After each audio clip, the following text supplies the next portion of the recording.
Physics ആണ്. Okay okay. അപ്പം നമ്മുടെ ഇപ്പോൾ ഒരു മോളിപ്പോൾ നമ്മുടെ +1 മുതൽ നമ്മുടെ എക്സാമിനറിൻ്റെ കൂടെ ഉണ്ട്. അപ്പം ഇപ്പോൾ ഒത്തിരി പ്ലാറ്റ്ഫോമും കാര്യങ്ങളൊക്കെ ഉണ്ടല്ലോ. അപ്പം എക്സാമിനർ ചൂസ് ചെയ്യാനുള്ള കാരണം എന്താ?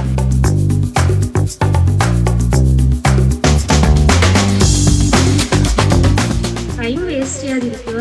ഓരോ ടൈമും നമ്മൾ ചെയ്തത് തന്നെ വീണ്ടും റിപ്പീറ്റ് ചെയ്തതിനേക്കാളും നമ്മൾ എക്സാമിന് മുന്നേ വരെ പുതിയ പുതിയ കാര്യം ചെയ്തുകൊണ്ടിരിക്കുക. എക്സാമിന് ലാസ്റ്റ് 3 months ചെയ്യുന്നത് റിവൈസ് ചെയ്യുക.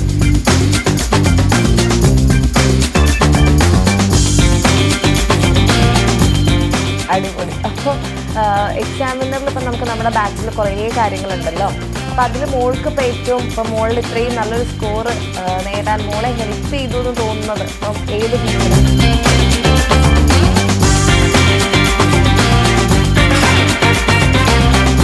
നേരത്തെ പഠിച്ചതുകൊണ്ട് നമുക്കത് തോന്നിയില്ല. പക്ഷെ രണ്ടുകൂടെ മാനേജ് ചെയ്യാൻ ഒരുമിച്ച് പറ്റാതെ ഒരു സമയം ഉണ്ടായിരുന്നു. ആ സമയത്താണ് ഒരു ലോഡ് ഇങ്ങനെ വന്നു എന്ന് മനസ്സിലായി. ഹലോ മോളെ, ഗുഡ് മോർണിംഗ്. യെസ് നിലീന, ആദ്യം തന്നെ കൺഗ്രാറ്റ്സ്. ഓക്കെ, അപ്പോൾ എന്തൊക്കെയുണ്ട് വിശേഷം? സുഖമായിട്ടിരിക്കുന്നു. ഹാപ്പി. ഓക്കെ. അപ്പോൾ പ്ലസ് ടുവിൽ ഏത് സബ്ജക്റ്റിനാണ് നമുക്ക് ഒരു മാർക്ക് പോയേ? ഇംപ്രൂവ്മെന്റിന്റെ ആണോ? ഓക്കെ. ഇംഗ്ലീഷിനാണോ പോയത് അല്ലേ? അടിപൊളി. അപ്പം അതിൽ വിഷമിക്കാനൊന്നുമില്ല, ഒരു മാർക്കല്ലേ പോയില്ലോ. അത് റിവാല്യൂഷൻ കാര്യങ്ങളൊന്നും ഇല്ലല്ലോ? കൊടുത്തിട്ടുണ്ട്. ഓക്കെ. അപ്പം അതിൽ എനിക്ക് തോന്നുന്നു ലാംഗ്വേജ് ആയതുകൊണ്ട് പിന്നെ ബാധിക്കില്ല എന്ന് തോന്നുന്നു. എന്താവാനാ മോൾക്ക് ആഗ്രഹം ഫ്യൂച്ചറിൽ? ഞാൻ ഇതുമായിട്ടൊന്നും ബന്ധമില്ലാതെ ഞാൻ UPSC ചെയ്യാൻ നോക്കുന്നത്. എന്താണ്? UPSC എഴുതാനാണ്. ഓക്കെ. Very good. ഓക്കെ. അപ്പം എല്ലാവരും എപ്പോഴും എന്താ പറയുക, ഡോക്ടർ, എഞ്ചിനീയർ, അതിൽ നിന്നൊരു ഡിഫറെൻറ്റ് പാത്ത് ചൂസ് ചെയ്തതിൽ എന്തായാലും ഹാപ്പി. കാരണം കുറേ ഓപ്ഷൻസ് ഇപ്പോഴും കുട്ടികൾ ആരും അറിയാതെ ഇങ്ങനെ കിടക്കുന്നുണ്ട്. അപ്പം അതിലേക്കൊക്കെ പോകാൻ പറ്റട്ടെ. Very good. അപ്പോൾ എങ്ങനെ ഉണ്ടായിരുന്നു നമ്മുടെ 10th നിന്ന് +1 എത്തിയപ്പോൾ ഉള്ള ആദ്യത്തെ അവർ എക്സ്പീരിയൻസ് ഒക്കെ? സ്മൂത്ത് ആയിരുന്നോ? ഞാൻ 10th സയൻസ്, ബയോസയൻസ് ഞാൻ നേരത്തെ ഉറപ്പിച്ചിട്ടുണ്ടായിരുന്നു.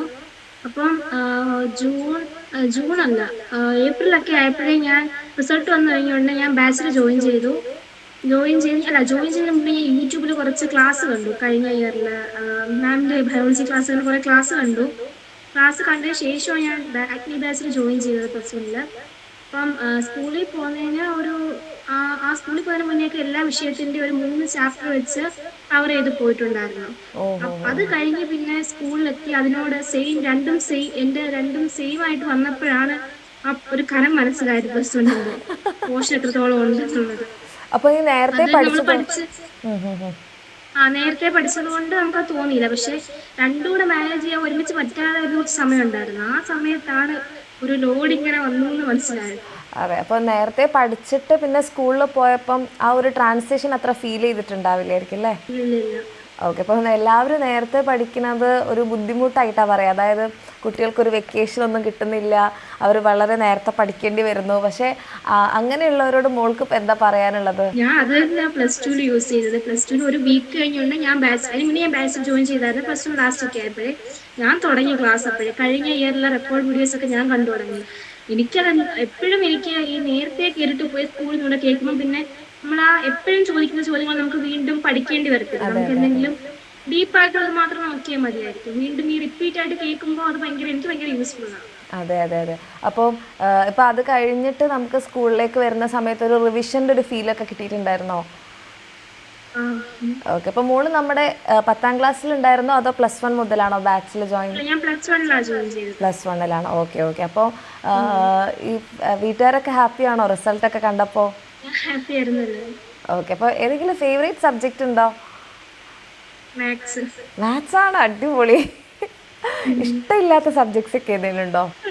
എനിക്ക് പഠിക്കാൻ കുറച്ച് ബുദ്ധിമുട്ടുള്ളത് ഫിസിക്സ് ആണ്. ഓക്കെ. അപ്പം നമ്മുടെ ഇപ്പോൾ ഒരു മോളിപ്പോൾ നമ്മുടെ +1 മുതൽ നമ്മുടെ എക്സാമിനറിൻ്റെ കൂടെ ഉണ്ട്. അപ്പം ഇപ്പോൾ ഒത്തിരി പ്ലാറ്റ്ഫോമും കാര്യങ്ങളൊക്കെ ഉണ്ടല്ലോ. അപ്പം എക്സാമിനർ ചൂസ് ചെയ്യാനുള്ള കാരണം എന്താ? എക്സാമിനർ ചൂസ് ചെയ്യാനുള്ള കാരണം ഞാൻ ഈ 10th മുതലല്ല, ഞാൻ 8th മുതലേ ഈ മാരത്തോൺസ് കാണുമായിരുന്നു. നമ്മൾ ഓൺ എക്സാമിനൊക്കെ മുന്നേ വന്ന്. അപ്പം ഈ ക്വസ്റ്റ്യൻസ് ഇടുമ്പോൾ എനിക്ക് അന്ന് മുതൽ നമ്മൾ ടെക്സ്റ്റുമായിട്ട് ബേസ് ചെയ്ത് ടഫ് ക്വസ്റ്റ്യൻസ് നോക്കി നടന്ന ആളാണ് ഞാൻ. അങ്ങനെ എനിക്ക് തോന്നിയത് എക്സാമിനർ ആണ്. ആ മാരത്തോൺസ് ഫുൾ ഞാൻ എപ്പോഴും വെറൈറ്റി ആരും ചോദിക്കാതെ ക്വസ്റ്റ്യൻസ് നോക്കാറുണ്ട്. അതുപോലെ ഈ ലൈവ്സിലൊക്കെ ക്വസ്റ്റ്യൻസ് റിപ്പീറ്റ് ആയിട്ട് ഇടൂല. അങ്ങനെയൊക്കെ ഞാൻ പുതിയ ക്വസ്റ്റ്യൻ തപ്പി നടക്കുന്ന ആളാണ് ഞാൻ. അപ്പോൾ ഞാൻ അങ്ങനെ +1 ജോയിൻ ചെയ്തപ്പോൾ തന്നെ ആ NCERT ഫുൾ എനിക്കതായിരുന്നു വേണ്ടത്. ആ NCERT ഫുള്ള് ഫോക്കസ് ചെയ്ത് എന്നെ പഠിപ്പിക്കണം. ഫിസിക്സ് ആയാലും മാത്സ് ആയാലും ബയോളജി ആയാലും എല്ലാം ആ NCERT ആയിരുന്നു എനിക്ക് വേണ്ടത്. അതെനിക്ക് അവിടെ കിട്ടി. അടിപൊളി. അപ്പോൾ എക്സാമിനറിൽ ഇപ്പം നമുക്ക് നമ്മുടെ ബാച്ചിൽ കുറേ കാര്യങ്ങളുണ്ടല്ലോ. അപ്പോൾ അതിൽ മോൾക്ക് ഇപ്പോൾ ഏറ്റവും ഇപ്പം മോളിൽ ഇത്രയും നല്ലൊരു സ്കോർ നേടാൻ മോളെ ഹെൽപ്പ് ചെയ്തു എന്ന് തോന്നുന്നത് ഇപ്പം ഏത് ഫീച്ചറാണ്? NCERT സോൾവ്ഡ് എക്സസൈസ് അല്ലേ. NCERTയുടെ ആളാണല്ലോ അല്ലേ? മാത്സ് ഒക്കെ അത് ഒത്തിരി ഹെൽപ്പ് ചെയ്തു. മാത്സ് റിപ്പീറ്റ് ആയിട്ട് വാച്ച് ചെയ്യാൻ പറ്റുന്നത് എനിക്കത് ഓരോ വീഡിയോയിൽ എത്ര ക്വസ്റ്റ്യൻസ് ചെയ്യുന്നത് എനിക്ക് ഇപ്പോഴും കാണാപ്പാടോ മാത്സ് ഒക്കെ. ഓഹോ. ഭയങ്കര NCERT എക്സസൈസ് ഞാൻ എല്ലാ ചാപ്റ്ററിന്റെയും കാണും. പിന്നെ ഈ ഷോർട്ട് നോട്ട്സ്, പിന്നെ ഞാൻ സ്റ്റേറ്റ് ആണെങ്കിലും ഞാൻ CBSEയുടെ എനിക്ക് അതുമില്ല ഞാൻ നോക്കുമായിരുന്നു. ആദ്യമായിട്ടാണ് ഞാൻ. അവിടെ തരാൻ പറ്റുന്ന എല്ലാം ഞാൻ യൂസ് ചെയ്തിട്ടുണ്ട് അതിനകത്തുള്ള. അടിപൊളി. അപ്പോൾ ഇങ്ങനെ യൂസ് ചെയ്യണമെന്നുണ്ടെങ്കിൽ ആക്ച്വലി നമുക്കൊരു ടൈം ഒരു ഫാക്ടർ ആണല്ലോ. അപ്പോൾ നേരത്തെ ജോയിൻ ചെയ്തതുകൊണ്ട് മോളെ സംബന്ധിച്ചിടത്തോളം അതും കിട്ടിയിട്ടുണ്ടാവുമല്ലോ. ഓക്കെ. അപ്പോൾ കുറേ ആൾക്കാർ പറയാറുണ്ട് യൂട്യൂബിൽ ക്ലാസ് എന്നാണ് തുടങ്ങുക എന്നാണ് ചോദിക്കുക. മീൻസ് നമ്മൾ ബാച്ചിൻ്റെ കാര്യമൊക്കെ പറയുമ്പോൾ അപ്പോൾ മോൾക്ക് എന്താ തോന്നണേ, യൂട്യൂബ് ക്ലാസ്സുകൾ മാത്രം കണ്ടു കഴിഞ്ഞാൽ ഇത്രയും നല്ലൊരു സ്കോറിലേക്ക് എത്താൻ പറ്റുമോ, അല്ലെങ്കിൽ ഒരു ഫുൾ മാർക്ക് ആഗ്രഹിക്കുന്ന ആൾ യൂട്യൂബ് ക്ലാസ് മാത്രം കണ്ടാൽ മതിയോ? യൂട്യൂബ് ക്ലാസ് കൊണ്ട് മാത്രം ഫുൾ മാർക്ക് അത്ര ഒന്നും തോന്നുന്നില്ല. A+ ഒക്കെ നമുക്ക് പറ്റും. പക്ഷെ എന്നാലും ഇപ്പോഴൊക്കെ മാത്സ് ഒക്കെ ഭയങ്കര ടഫായിട്ടാണ് വന്നത്. അതുകൊണ്ട് നമുക്കൊന്നും പറയാൻ പറ്റത്തില്ല. പക്ഷേ യൂട്യൂബ് ക്ലാസ് ടൈം ലിമിറ്റ് ഉണ്ടല്ലോ യൂട്യൂബിൽ ക്ലാസ് എടുക്കുന്നതനുസരിച്ച്.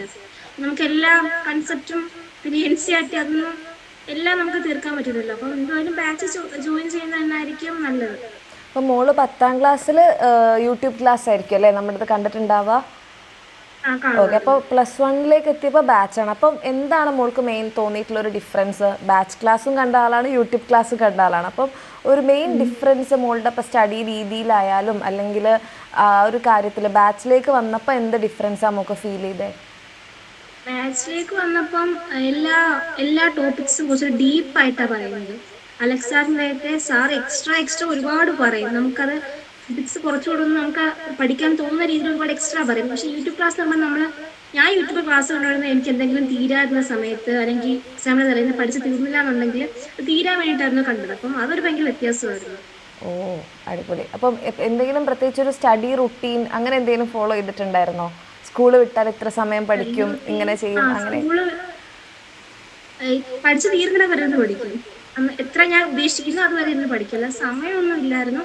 പക്ഷേ എനിക്ക് +1 ഇടയ്ക്ക് ഞാൻ പറഞ്ഞ പോലെ എനിക്ക് ക്ലാസ് ഈ ബാച്ചിന്റെ ക്ലാസ്സും സ്കൂളിന്റെ ക്ലാസ്സും ഒരേ സെയിം ലെവലായിപ്പോയായിരുന്നു. അപ്പോൾ എനിക്ക് ഭയങ്കര ബുദ്ധിമുട്ടായിരുന്നു. സ്കൂളിൽ നിന്ന് കേൾക്കുമ്പോൾ പുതിയത് കേൾക്കുമ്പോൾ എനിക്ക് അത്ര ക്യാപ്ചർ ചെയ്യാൻ പറ്റില്ലായിരുന്നു. അപ്പം അതിനുശേഷം പിന്നെ ഞാൻ ബാച്ചിന്റെ ക്ലാസ് കുറച്ച് ഒരു 2-3 ചാപ്റ്റർ ബാച്ചിൽ ഞാൻ മുന്നേ കണ്ടു തുടങ്ങി.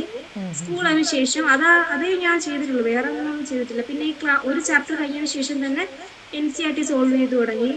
PYQs എല്ലാ എക്സാമിനും പോകുന്നതിന് മുന്നേ ഞാൻ PYQs നോക്കുമായിരുന്നു, വീഡിയോസ് നോക്കുമായിരുന്നു. അടിപൊളി. അപ്പോൾ ക്വസ്റ്റ്യൻസ് വളരെ ഇമ്പോർട്ടൻ്റ് ആണല്ലേ, നമ്മൾ പ്രാക്ടീസ് ചെയ്യുന്നത് നമ്മൾ എക്സാമിന് നല്ലൊരു മാർക്സ് സ്കോർ ചെയ്യാൻ വേണ്ടിയിട്ട്. ഓക്കെ. അപ്പോൾ മോൾക്കിപ്പോൾ ഫിസിക്സ് ആണ് ഏറ്റവും ടഫ് എന്ന് പറഞ്ഞല്ലേ. അപ്പോൾ അതുകൊണ്ട് ഇപ്പോൾ ഫിസിക്സ് ഈസി ആയിട്ടുള്ള ആൾക്കാർ പോലും പറയുന്ന ഒരു കാര്യം ഡെറിവേഷൻസ് ആണ് ഫിസിക്സിൻ്റെ കാര്യത്തിൽ. അപ്പോൾ ഈ മോള് ഡെറിവേഷൻസ് ഒക്കെ എങ്ങനെയാണ് പഠിക്കുക? അത് മറന്നു പോകുന്നു എന്നൊക്കെ കുറേ മക്കൾ പറയുന്നത് കേട്ടിട്ടുണ്ട്. ഞാൻ ഈ ബാച്ചിൽ കേൾക്കും. പിന്നെ നമ്മൾ ലൈവ് വീഡിയോസ് ഇടുമായിരുന്നില്ല ബാച്ചിൽ. ഞാൻ കേൾക്കുന്നത് ആദ്യം ഈ റെക്കോർഡ് വീഡിയോസ് ആയിരുന്നു. ഞാൻ റെക്കോർഡ് വീഡിയോസ് കേൾക്കും, ലൈവ് വീഡിയോ കേൾക്കും, പിന്നെ സ്കൂളിലും കേൾക്കും. ഇത് മൂന്നും കേൾക്കുമ്പോൾ എനിക്ക് ഡെറിവേഷൻസ് ഒക്കെ എനിക്ക് ഓൾറെഡി തുടക്കം കിട്ടിക്കഴിഞ്ഞാൽ പിന്നെ എഴുതി പോകാൻ പറ്റുമായിരുന്നു. എനിക്ക് പിന്നെ റിപ്പീറ്റ് ചെയ്തുകൊണ്ട് എനിക്കത് പാടില്ലായിരുന്നു. പക്ഷെ എനിക്ക് ഈ എല്ലാ ആപ്ലിക്കേഷൻ ലെവൽ ക്വസ്റ്റ്യൻസ് ആണ് എനിക്ക് ഫിസിക്സിൽ പേടിയായിട്ടുള്ളത്. ഓക്കെ. അപ്പം ഡെറിവേഷൻസ് വലിയ പ്രശ്നമില്ലായിരുന്നു. ഡെറിവേഷൻസ് പ്രശ്നമില്ലായിരുന്നു. അടിപൊളി. പിന്നെ ഇപ്പോൾ +1 വരാൻ പോകുന്ന മക്കളോട് ഇപ്പം മോൾക്ക് ഇപ്പോൾ ഫുൾ മാർക്ക് വാങ്ങിക്കാൻ എല്ലാവരും ആഗ്രഹിക്കുന്ന ഒരു കാര്യമായിരിക്കുമല്ലോ. അപ്പോൾ അവരോട് മോൾക്ക് എന്താ പറയാനുള്ളത്? സമയം നമുക്ക് കുറച്ചുള്ളത് ഈ വേസ്റ്റ് ചെയ്യാതെ. ഇപ്പൊ ഫസ്റ്റ് അലോട്ട്മെന്റ് ഒക്കെ വന്നല്ലോ, അത് വേസ്റ്റ് ചെയ്യാതെ ഇപ്പോഴേ ജോയിൻ ചെയ്ത് കഴിഞ്ഞാൽ വലിയ പ്രശ്നമില്ലാതെ പോകും. ഇപ്പോഴേ പക്ഷെ ജോയിൻ ചെയ്യണം, കാരണം നമുക്ക് ഈ ടൈം കാണൂല. പിന്നെ ഓണം, വെക്കേഷൻ അതൊക്കെ 1-2 ദിവസമായാലും പിന്നെ ആയാലും ടൈം പിന്നെ അവസാനം നമുക്ക് കാണില്ല. +1 ഒന്നാമത് അവസാനം കഴിയുമ്പോൾ സ്കൂളിലും ക്ലാസ് കാണൂല. +2 പ്രാക്ടിക്കൽസ് കാരണം +1 എനിക്ക് കുറച്ച് പ്രശ്നമായിരുന്നു. ക്ലാസ് ഭയങ്കര കുറവായിരുന്നു. അതെ, കാരണം എല്ലാവരും +1 ഈ വീട്ടിലിരിക്കുന്ന സമയം ഇപ്പൊ യൂസ് ചെയ്താൽ പിന്നെ വലിയ പ്രശ്നം വരില്ല. +1 വെക്കേഷൻ്റെ സമയം അല്ലേ?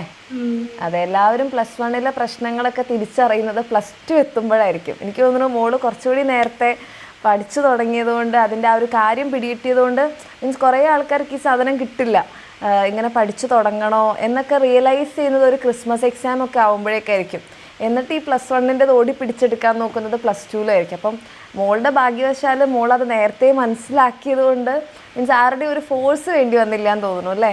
ഓക്കെ. അപ്പം മോളിപ്പം ഓൺലൈനായിട്ട്, അപ്പം നമുക്ക് ഓഫ്ലൈനും ഉണ്ടല്ലോ, അപ്പം മോൾക്ക് ഏതാണ് ബെറ്റർ ആയിട്ട് തോന്നിയത്? ഓഫ്ലൈൻ ആണോ ഓൺലൈൻ ആണോ? എനിക്ക് ടൈം മാനേജ്മെന്റ് പ്രശ്നമുള്ളതുകൊണ്ട് ഓൺലൈൻ ആയിരിക്കും ബെറ്റർ എന്ന് തോന്നുന്നു എനിക്ക്. അതാകുമ്പം നമുക്ക് എപ്പോഴായാലും അറ്റൻഡ് ചെയ്യാമല്ലോ ക്ലാസ്. Okay okay okay. അപ്പം നോട്ട് എഴുതി പഠിക്കുന്ന ആളായിരുന്നോ? നോട്ട് എഴുതുമോ അതോ നമ്മുടെ ടീച്ചേഴ്സ്? ഞാൻ ക്ലാസ് പഠിപ്പിക്കാൻ തന്നെ ഞാൻ നോട്ട് എഴുതുമായിരുന്നു. പിന്നെ ചില ചെറിയ ചാപ്റ്റേഴ്സിന്റെ മാത്രം ആ PDF നോക്കുമായിരുന്നു. എന്നാലും കൂടുതൽ നോട്ട്സിന്റെ എല്ലാം ഉണ്ട്. അപ്പോൾ അത്രേ ഉള്ളൂ. ഇനിയിപ്പം പ്ലസ് ടു പഠിക്കുമ്പോൾ മോൾ എടുക്കുന്ന ഒരു മുൻകരുതലുകൾ എന്തൊക്കെയായിരിക്കും? ഇനിയിപ്പോൾ പ്ലസ് ടുവിലേക്ക് പോകുന്ന കുട്ടികൾക്ക് ഒരു മോൾ എന്തായാലും പ്ലസ് വൺ കുറച്ച് അഡ്വാൻസ് ആയിട്ട് നോക്കിയ ആളാണല്ലോ, അപ്പോൾ അതുപോലെ പ്ലസ് ടുവിലേക്ക് പോകുമ്പോൾ ഈ പറയുന്ന പോലെ നമുക്കിനിപ്പോൾ ഇമ്പ്രൂവ് ചെയ്യുന്നുണ്ടെങ്കിൽ അത് ഉള്ള കുട്ടികളുണ്ടാകും. അതുപോലെ ഇനി പ്രാക്ടിക്കൽ റെക്കോർഡ് കാര്യങ്ങളൊക്കെ വരുമല്ലോ. അപ്പോൾ മോള് ഈ പറയുന്ന പോലെ എന്ത് മുൻകരുതലായിരിക്കും ഇനി എടുക്കുന്നത്? ടൈം വേസ്റ്റ് ചെയ്യാതിരിക്കുക. ഓരോ ടൈമും നമ്മൾ ചെയ്തത് തന്നെ വീണ്ടും റിപ്പീറ്റ് ചെയ്തതിനേക്കാളും നമ്മൾ എക്സാമിന് മുന്നേ വരെ പുതിയ പുതിയ കാര്യം ചെയ്തുകൊണ്ടിരിക്കുക. എക്സാമിന് ലാസ്റ്റ് 3 months ചെയ്തത് റിവൈസ് ചെയ്യുക. ഓക്കെ. അപ്പോൾ റിവിഷൻ ചെയ്യുമ്പം എങ്ങനെയാണ് ചെയ്തത്? റിവൈസ് ചെയ്തത് ഞാൻ നോട്ട്സ് റിവൈസ് ചെയ്യുമായിരുന്നു. പിന്നെ ഈ ബാച്ചിലെ എല്ലാ കിട്ടുന്ന PDF എല്ലാം നോക്കുമായിരുന്നു ലാസ്റ്റ് ഒക്കെ ആയപ്പോൾ. പിന്നെ ആ ബുക്കും ഒക്കെ നോക്കുമായിരുന്നു. എല്ലാവർക്കും എനിക്ക് തോന്നുന്നു റോൾ മോഡലാക്കാൻ പറ്റിയ കാര്യങ്ങളൊക്കെ തന്നെ ചെയ്തിട്ടുണ്ട്. എനിക്ക് വേറെ ഒന്നും പറയാനോ ഒന്നുമില്ല. അപ്പം ആക്ച്വലി സമയം മോള് പറഞ്ഞതുപോലെ തന്നെ മോള് ചെയ്തതുപോലെ ടൈം എത്രത്തോളം നമ്മൾ എപ്പോഴും പറയുമ്പം എല്ലാവരും കരുതൽ എന്താണെന്ന് വെച്ചാൽ ഇത് ബാച്ചിൽ ജോയിൻ ചെയ്യാൻ വേണ്ടിയിട്ട് പറയുന്നതാണ്. കാരണം എത്രയും നേരത്തെ നിങ്ങൾ പഠിച്ചു തുടങ്ങിയാൽ അത്രത്തോളം ഇമ്പോർട്ടൻ്റ് ആണെന്നുള്ളത് മോളും കൂടെ പറയുന്നത് കേൾക്കുമ്പോൾ ചിലപ്പം എല്ലാവർക്കും മനസ്സിലാവുമായിരിക്കും.